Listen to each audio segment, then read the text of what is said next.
Nabi Nuh alaihi salam. Nabi Nuh diutus Allah di tengah-tengah kaum yang menyembah berhala. Ia mengenalkan Allah kepada kaumnya, tetapi mereka menolak dan tidak mau menyembah Allah. Mereka tidak percaya bahwa Nuh adalah benar-benar utusan Allah. Nabi Nuh adalah orang yang bijaksana dan sabar. Nabi Nuh menyeru kaumnya untuk menyembah Allah selama bertahun-tahun, hingga akhirnya beberapa petani dan nelayan beriman kepada Allah. Mereka percaya bahwa Nuh adalah utusan Allah. Tetapi para pembesar dan orang-orang kaya tetap tidak percaya kepada Nuh. Mereka selalu mengejek Nuh sebagai pembohong. Bahkan keluarga Nabi Nuh sendiri tidak mau mengikuti ajaran Nabi Nuh. Hai Nuh, kami benar-benar tidak sudi bergabung bersama agamamu. Kami tidak sudi bergabung bersama-sama orang miskin, kata para pembesar dan orang-orang kaya. Agamaku adalah agama Allah yang tidak membeda-bedakan antara kaya dan miskin, kata Nabi Nuh. Nuh, kami tidak suka direndahkan, jawab para pembesar. Begitulah kaum Nabi Nuh yang sombong dan angkuh. Mereka selalu membangkang dan terus menyembah berhala. Nabi Nuh menyeru kaumnya selama 950 tahun, tetapi hanya sedikit orang yang mengikuti ajarannya. Semakin lama, kaum Nabi Nuh semakin bertambah parah. Kekafiran dan kemaksiatan dilakukan di mana-mana.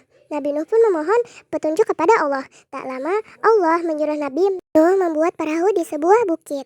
Keesokan harinya, Nabi Nuh mengajak pengikutnya untuk mengumpulkan bahan-bahan membuat perahu. Setelah semuanya terkumpul, Nabi Nuh langsung memimpin pembuatan perahu. Meskipun perahu yang dibuat di sebuah bukit yang sepi, tetapi kaum Nabi Nuh yang kafir mengetahui apa yang dilakukan Nabi Nuh.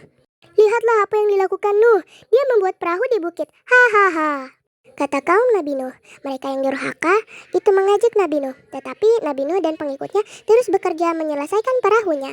Setelah perahu selesai, Allah memberi petunjuk kepada Nuh untuk bersiap-siap. Nabi Nuh pun mengajak kaumnya segera naik perahu. Tak lama, awan menghitam disertai petir menyambar. Kemudian hujan pun turun dengan deras. Dalam sekejap, banjir besar melanda kota dan desa. Perahu Nabi Nuh pun berlayar. Perahu berlayar menerjang ombak yang tinggi, diiringi doa Nabi Nuh dan kaumnya. Ketika perahu melaju, Nabi Nuh melihat putranya yang sedang berjuang menyelamatkan diri. Muncul rasa sayang pada anaknya.